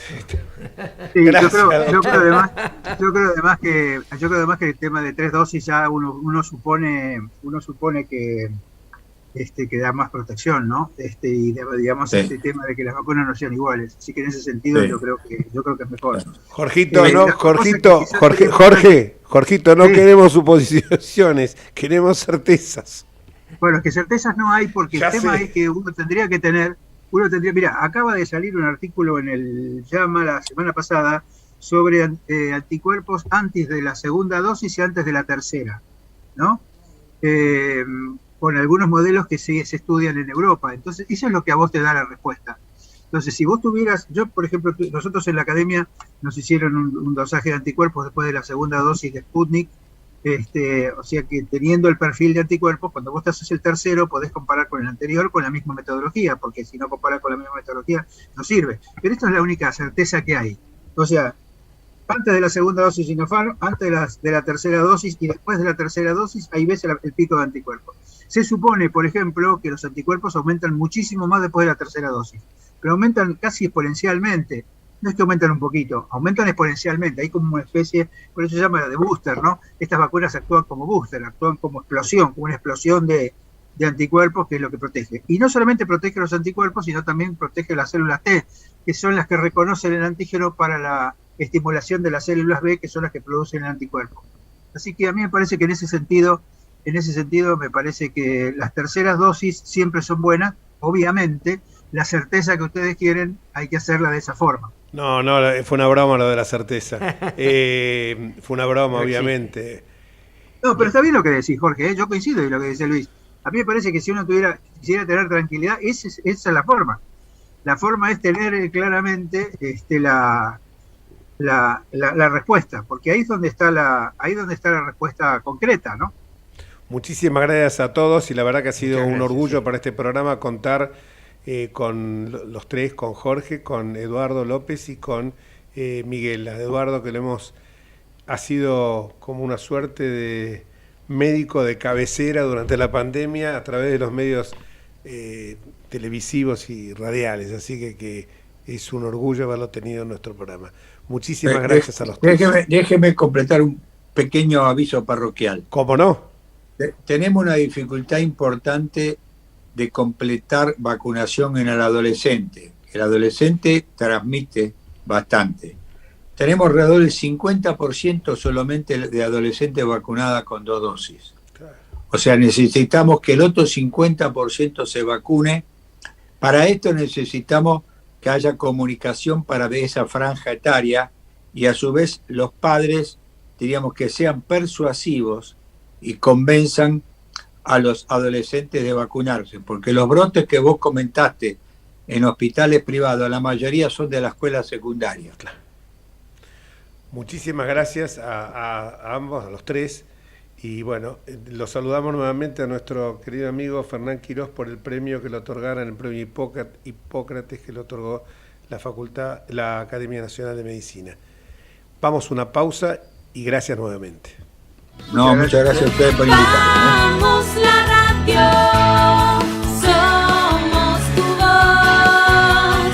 Vamos con Eco, siempre la verdad y la mejor información. El mejor gimnasio te espera. Elegí las clases que quieras. En Unfit vamos a cuidarte. En Unfit venís a encontrarte. La Posada Morada dos Ventos te espera en Pipa, la mejor playa del nordeste de Brasil, única por su bahía con delfines.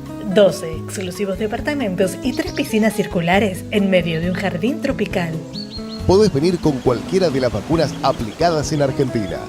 www.moradadosventos.com. Morada Dos Ventos, Pipa, el primer lugar cuando decidas viajar.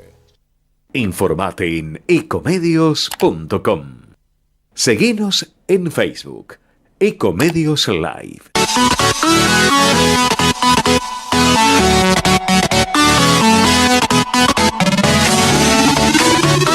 Escribanos en tu ciudad.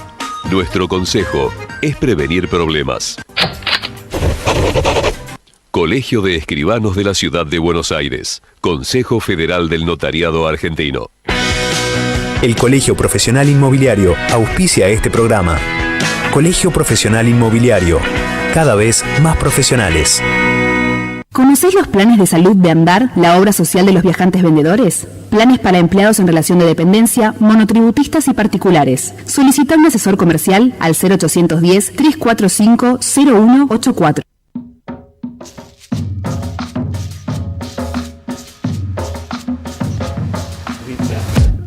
Y seguimos entre ustedes y nosotros, con la presencia de un querido amigo con el que compartí 2 años la Cámara de Diputados, el diputado por la provincia de Neuquén, Francisco Sánchez, del Pro. Hola, Fran, gracias por acompañarnos. No, al contrario, gracias por invitarme. Bueno, el tema es bastante movido lo que estamos viviendo con un presupuesto que, como dijo bien, lo definió la vez anterior Guzmán, era Sarasa, ahora sigue siendo Sarasa, porque cuando vos ves que la inflación, el acumulado en lo que va del año es del 45,6% y para el año que viene es del 33% según este presupuesto mentiroso, con un dólar a 133 o 131, queda claro que es dibujo total. Primer pregunta, estamos viendo... Disculpame, vos sos un hombre de poca fe, me parece. Sí. No, el doctor Sánchez y yo tenemos fe, pero en otro sentido. La fe nuestra es más no celestial. Sobre Guzmán y este gobierno, no sobre, exactamente. La pregunta que te hago es cómo están las cosas. Yo he visto por ahí que un dictamen que me mandó de minoría un diputado nuestro, Hugo Romero, que me pareció, la verdad, muy bueno, pero que evidentemente debe haber sufrido algunos cambios con estos cambios que a su vez le hizo el Ejecutivo, ¿no? Sí, lo que está claro es que independientemente de nuestra postura mañana en el recinto, nuestra postura me refiero a la de la oposición. La oposición, entiendo y no tengo prácticamente ninguna duda de que vamos a estar unidos en una misma posición respecto de este presupuesto y respecto de las políticas económicas de este gobierno. Más allá de que, reitero, puede haber alguna posición, como por ejemplo alguna que hemos escuchado, que no están de acuerdo con darle quórum. Nosotros entendemos que va a haber quórum y que por lo tanto hay que sentarse a discutir. La verdad que discutir es lo que corresponde hacer en el Congreso de la Nación, pero discutir sobre temas reales, no sobre dibujos. Y entonces ahí es donde se nos presenta la disyuntiva a muchos de nosotros, ¿no? ¿Para qué sentarnos a discutir sobre algo que en definitiva se presenta como un dibujo y todos sabemos, porque de alguna manera ya lo confesó en aquel micrófono abierto sin querer Guzmán, esto que decías vos recién, de la zaraza que le confesaba a Massa, y es una confesión que también hizo el lunes en la comisión, ayer en la comisión, o anteayer, hoy es miércoles es hoy. Sí. Anteayer Guzmán de alguna manera también confesó que esto era un dibujo, era un tanteo. Es que si bien todos los presupuestos de alguna manera lo son, esto está absolutamente desligado de la realidad y por lo tanto todo lo que nosotros discutamos va a caer en saco roto, porque así como hasta ahora el presidente de la Nación ha modificado el presupuesto por DNU, sin dudas que van a tener que volver a hacerlo. Y entonces uno se pregunta cuál es el sentido, cuál es la razón de sentarse a discutir, más allá de que es lo que nos corresponde a los legisladores. Yo digo que está partiendo, no se han buscado las prioridades del gasto en función de los recursos de una manera previsible, y esto a mi juicio no se puede hacer porque está basado, por un lado, en premisas falsas, y por el otro lado está basado en alteraciones que va a sufrir este plan cuando se discute en muy poco tiempo el programa con el Fondo Monetario Internacional, como fue anunciado por el Frente de Todos. Pero además, si no tenemos, porque no se prevé ninguna partida para pagarle al fondo, o sea que ya estamos descartando que o el fondo acepta o vamos a un default. Y hoy encima, Máximo Kirchner acaba de decir que el Fondo Monetario Internacional tiene una actitud golosa. Esto aplicado a... Cuando yo no tengo créditos bancarios afortunadamente, pero voy a contraer, total, después le voy a decir al gerente del banco, usted tiene una actitud golosa, ¿cómo se permite cobrarme si no puedo responder con mi patrimonio, con mis recursos? Bueno, eso es el presupuesto también, Jorge. Fíjate que parece un panfleto de intenciones políticas y no parece en absoluto un presupuesto que se tiene que basar en justamente lo que se prevé que se va a recaudar y lo que se anticipa que se va a gastar. Esto está lleno de eslogan, está lleno de, diría, conceptos y frases hechas, pero en absoluto tiene claridad sobre cuál es la política clara, cuál es la política definida de este gobierno. Por ejemplo, el presupuesto del Ministerio de Transporte es 64% dirigido a subsidios al transporte, sobre todo en la zona de AMBA. Perdón que estamos hablando en un medio de la Ciudad de Buenos Aires, pero este es un país ambacrático, ¿no? Todo lo que ocurre en Ciudad de Buenos Aires, el conurbano, es lo que rige los destinos de todo el país. De ese 64% del presupuesto que está previsto para subsidios al transporte, el 90% es de la zona de AMBA. El resto del país prácticamente no existe, no tiene una importancia relativa en el presupuesto y por lo tanto las pocas cosas que vemos como línea de gestión que quedan transparentadas en el presupuesto, bueno, son para este gobierno al que no le importa el desarrollo verdadero del país, no le importa cómo los argentinos vamos a salir adelante, cómo las familias van a poder garantizarle, padre y madre, a sus hijos que van a tener el alimento y que van a tener un proyecto de futuro, sino que solamente le interesa ver cómo resuelve las cuestiones que le permita a este gobierno mantenerse en el poder de la forma que lo han hecho hasta ahora. Los subsidios a la energía, otro tanto. Se va a llevar buena parte del gasto público, una parte impresionantemente alta. Esos subsidios a la energía que van destinados a las empresas en forma directa. Y que lo que terminan generando es energía muy barata para consumidores de todos los niveles, sobre todo grandes consumidores, por ejemplo, las familias más adineradas de cualquier punto del país, mientras que las familias con menos recursos tienen que soportar, no solamente pagar con sus impuestos los subsidios a quienes consumen mucho y consumen mal, sino que, por ejemplo, en Vaca Muerta, en Anielo, la localidad donde es capital Vaca Muerta, tiene 400 familias sin gas. Uno pincha en Vaca Muerta, pincha y sale gas. Perdón que me ría, pero es increíble. Eso es increíble. Bueno, esas 400 familias se abastecen de garrafa. Entonces, en lugar de subsidiar con el 11% del gasto previsto para el año que viene, los subsidios a los grandes consumidores, a los medianos consumidores, en definitiva mucha gente que no necesita un subsidio del Estado, ¿por qué no se invierte ese dinero en nuevas obras de gas para tantísima gente que efectivamente necesita los servicios, o de energía eléctrica también? Hay un tema que es muy concreto en esto. En realidad ese tipo de subsidios a quien termina perjudicando es a la gente de menores recursos. En primer lugar, porque la gente de menores recursos se cuelga de la luz, y esto es sabido y aceptado, con lo cual luz no paga, la de más bajos recursos. En segundo lugar, tienen un problema que es este de la garrafa, porque no tienen acceso al gas natural. Pero además, esta generación de subsidios genera inflación, y entonces tienen la inflación, que es el impuesto que más afecta a los pobres, sin ninguna duda, es el único impuesto que pagan, pero además les afecta directamente porque donde más pega es en la canasta básica. Exactamente. ¿No es cierto? Entonces, es un subsidio que no les llega y es un subsidio que les cuesta mucho en su poder adquisitivo.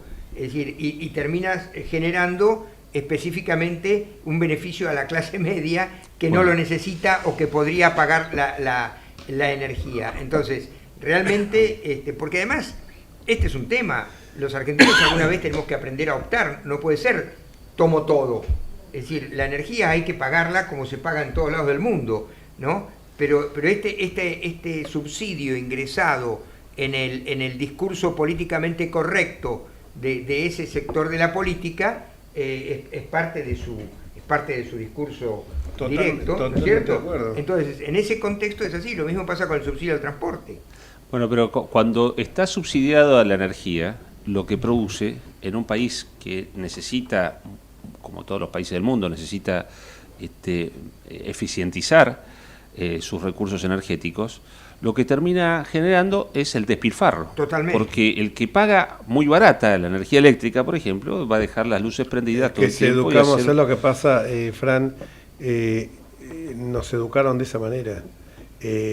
Nos educaron no nosotros, la generación nuestra, sino la generación posterior a nosotros, los que ya tenemos unos cuantos años, cuando éramos chicos, y vos recordarlo si no era así, Luis, apagar la luz. Apagar la luz. Claro. Pero esto lo comentaba yo en una oportunidad con Mauricio Macri cuando era presidente, y recordábamos que no había estufas con tiro balanceado, que se apagaba a la noche, y si vos tenías frío, una bolsa de agua caliente. Una bolsa de agua caliente o un porrón de una ginebra.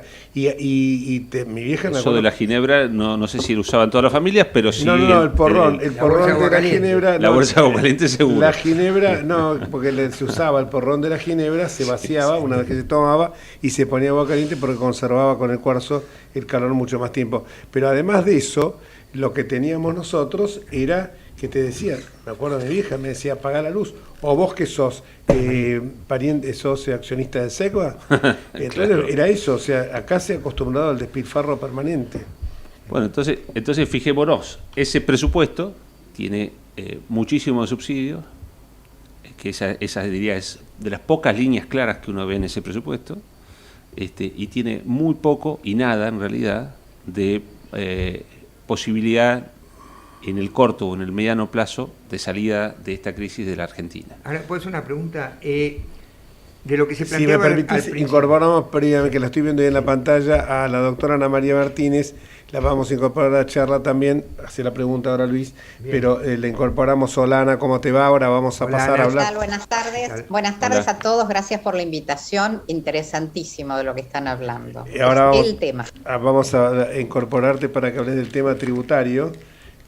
Claro, ustedes están hablando de gasto y yo vengo a hablar de recursos. En realidad, lo que antes de decirle, yo creo que el presupuesto se tendría que resumir: artículo primero, recáudese todo lo que se pueda y gástese todo lo que se quiera.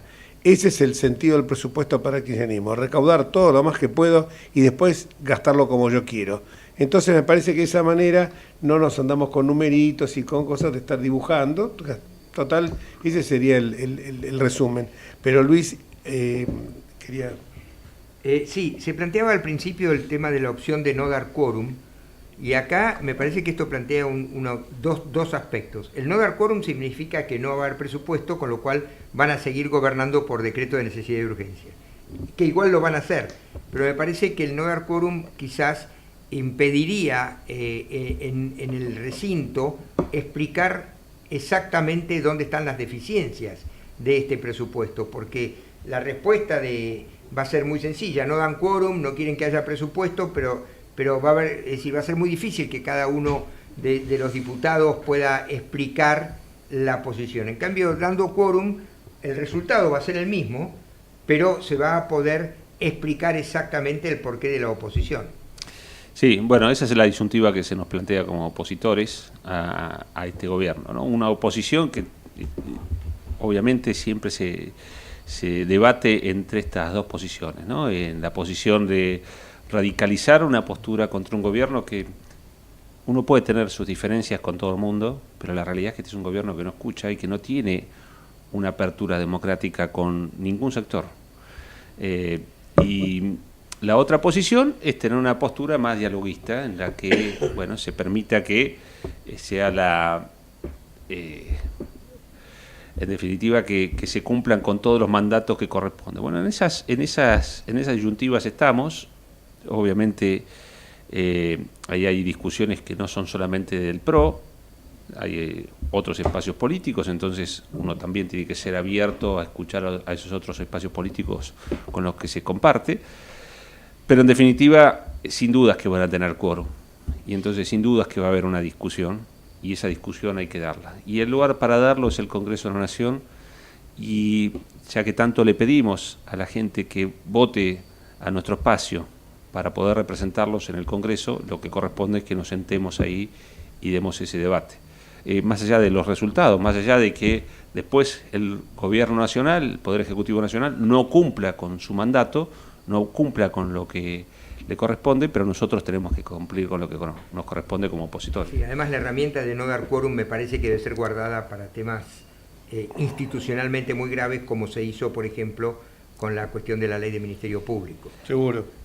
Ana María, estamos hablando, y vos nos vas a ilustrar.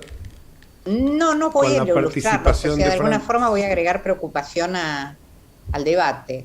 Es un buen momento para hablar del régimen tributario argentino, porque creo que es imposible plantear una reforma seria del sistema tributario nacional si no lo enmarcamos en un contexto de cuánto el Estado, los estados, porque es el Estado nacional, los estados provinciales y los municipales tienen que gastar. O sea, cuánto estamos dispuestos a que los estados gasten de forma tal de no generar lo que nos pasa ahora, que es una excesiva presión fiscal sobre todos los contribuyentes. Todos sabemos que Argentina es un país que no es atractivo para inversiones que generan empleo. No estoy hablando obviamente de las inversiones golondrina financieras, sino las inversiones que realmente generan empleo. Y hay varias razones, o sea, es multicausal como todos los fenómenos sociales, por los cuales Argentina realmente es el último país que alguien podría pensar como atractivo para invertir. Una de las primeras y fundamentales es que es un país que tiene una muy baja calidad institucional. Esto hace que la seguridad jurídica, que es imprescindible para alguien que piensa invertir, prácticamente sea nula. O sea, no hay seguridad jurídica, a punto tal que de golpe en el consenso fiscal se dice que la alícuota del 35% del impuesto a las ganancias a las personas jurídicas se va a bajar al 30% durante un plazo de un año para después llevarla al 25%, que más o menos estaría en una ratio internacionalmente aceptable. Tengamos claro, por ejemplo, que el promedio en América Latina de lo que se le cobra a las personas jurídicas en concepto de ganancias está más o menos en el 28%. En Europa está en el 24% y nosotros les cobramos el 35%. Bueno, el consenso fiscal que firmamos en el año 19 fue prorrogado, sigue prorrogado. Las empresas siguen pagando el 35%. No importa si son grandes empresas, si son multinacionales o si son pymes. Todas pagan la brutalidad del 35% en concepto de impuesto a las ganancias. A esto se le suma que normalmente las empresas toleran en la Argentina una doble y una triple tributación por el mismo concepto. Porque a nivel provincial las provincias no se abstienen de legislar impuestos que en muchos casos son muy parecidos a los coparticipables. Y ni hablemos de los municipios, que el diputado debe conocer el interior de la provincia, en los cuales se aplican tasas que en realidad no son tasas, porque no son el cobro de un servicio específico que se brinda al contribuyente. No, son claramente impuestos. Por ejemplo, la tasa de inspección o, por ejemplo, la tasa vial. Esto hace que la Argentina, primer punto, la falta de seguridad jurídica, la baja calidad institucional. La segunda es un régimen, porque no podemos hablar de sistema tributario, es un régimen tributario que es no gravoso. Excede la capacidad contributiva de cualquier contribuyente en la Argentina. O sea, lo primero que tiene que tener en claro un Estado para, si quiere que la gente invierte y sobre todo que las empresas no solamente permanezcan y sean viables, sino que puedan reinvertir y crecer, que es lo lógico, porque lo que genera riqueza en un país es que las empresas crezcan, empleen más mano de obra, puedan exportar, generen recursos genuinos para el país.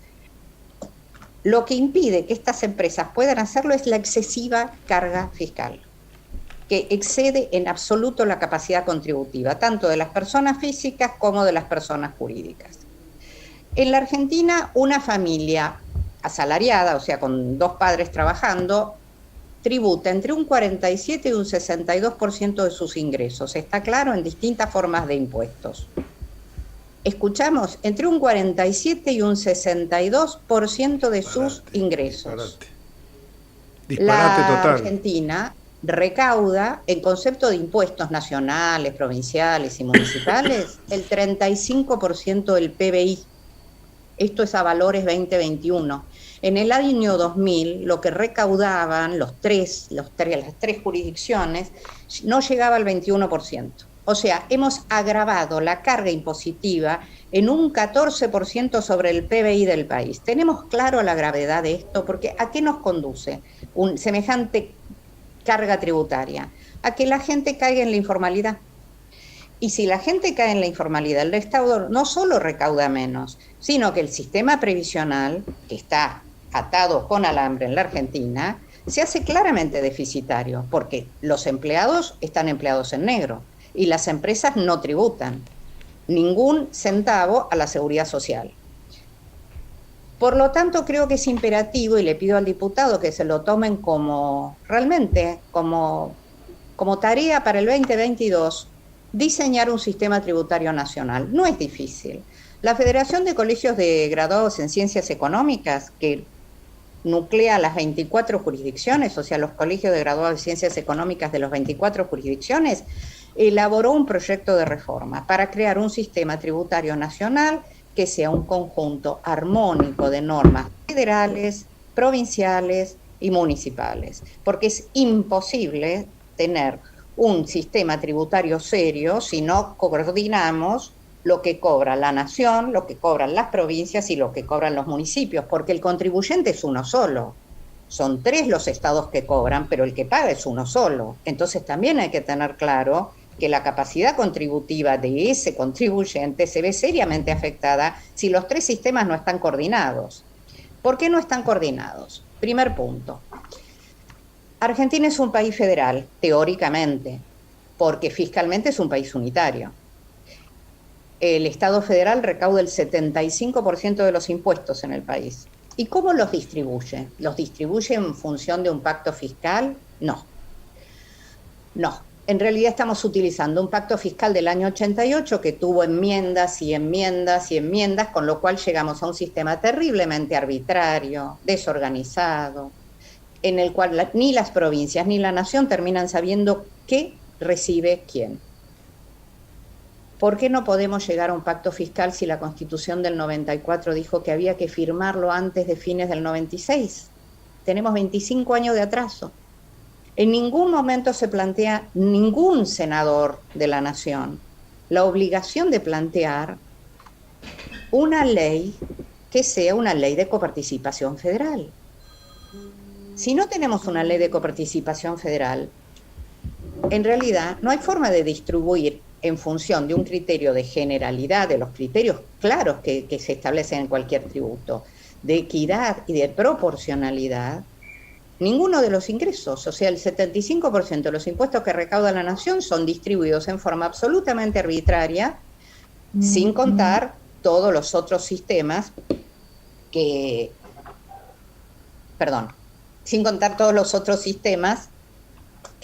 hacen que esto siga siendo un sistema sumamente caótico.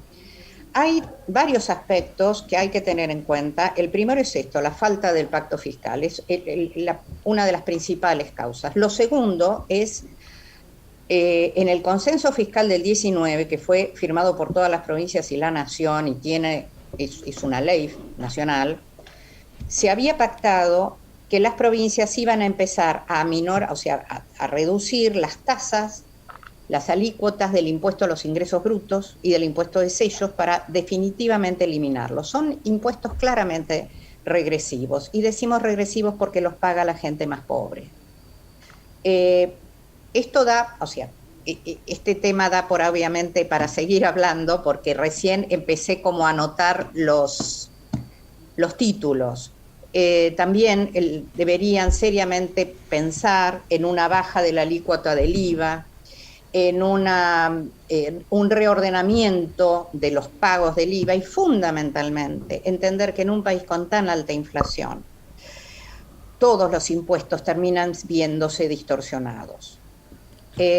Termino acá porque se termina el tiempo, pero en los próximos programas seguiremos hablando de la necesidad de un sistema nacional tributario. Pero comparto totalmente con vos, pero le invito ahora que, con un breve comentario que voy a hacer lo que vos dijiste, el famoso pacto fiscal, que es una asignatura pendiente ya después de más de 27 años de reformar la Constitución en Santa Fe, requiere el consenso de las 24 jurisdicciones. Eso es misión imposible. O sea que eso se transformó eso en letra muerta, lamentablemente es así, y uno a veces se tiene que manejar con realidades. Y yo estoy totalmente de acuerdo, y nosotros creo que durante nuestra gestión 2015-2019 lo hicimos eso, que fue el famoso pacto fiscal. ¿Y qué generamos? Estado federal pobre, que redujo sustancialmente el gasto público, y estados provinciales que dijeron, empezó el carnaval, y empezaron a nombrar gente en la administración de una manera absolutamente irresponsable. Hago excepción de las jurisdicciones de Mendoza, de Cava, hago excepción, el resto lo tomaron esto como un festival. No uses como excepción a Neuquén, porque Neuquén hizo exactamente eso. Es una de las provincias que peor gasta los recursos. No, por eso no iba a poner. Lo digo porque soy neuquino. Ya sé, nos genera mucha impotencia ver cómo pero te digo, sacando Mendoza, sacando Cava, sacando Corrientes, el resto dijo, todo hacemos un festival porque nos vino genial. Por eso te digo, y además a mí me sublevaba cuando me están hablando del diálogo, yo digo, los mismos que eran gobernadores hasta el 2019 son los mismos que cuando se sentaron en las bancas de diputados que aplaudían aquel pacto fiscal, los mismos son los que impetraron su derogación. Una reflexión en un minuto todavía tenemos, no me apuren en el control, un minuto para tu reflexión final. Acá es dialogado así, es Bueno, ¿la mía o la del diputado? No, la del diputado, la de Fran. No, a mí me parece muy interesante lo que nos comentaba recién, considerando que efectivamente en Argentina hay que rediscutir, y si ustedes tienen trabajado un sistema tributario con los colegios profesionales, me parece muy interesante que podamos acceder a eso. Claro que coincido con Jorge, que lamentablemente los intereses de las provincias y de los municipios también, los municipios. Que malgastan y que hacen uso de los recursos de todos de una manera increíblemente irresponsable. Pero yo creo que lo que nos falta a los argentinos en general es mayor educación tributaria. Nosotros tenemos, claro, esto es una maraña que nadie termina de entender, qué es lo que paga, de dónde va ese dinero, en qué se utiliza, y esa falta de comprensión es lo que hace que la gente, bueno, primero no sea responsable con los impuestos, trate de eludirlos todo lo posible, porque no termina de entender hacia dónde va ese dinero que está... o lo entiende claramente. O lo entiende, o lo entiende claramente. Bueno, y ese entender o esa falta de comprensión es lo que hace que no haya una responsabilidad ni de los ciudadanos, ni de parte de las autoridades del Estado, y obviamente los favorecidos ahí son quienes manejan los recursos públicos. Y eso es lo que hay que cambiar de cuajo, porque si no, esto no va a cambiar nunca. Muchísimas gracias, Fran, por la visita. No será la única vez. Gracias, Luis. Y muchísimas gracias, Ana. Fue medio corto el espacio, pero la semana próxima, si Dios quiere, lo vamos a ampliar. Y nosotros nos vamos hasta el próximo miércoles, si Dios quiere. Chau.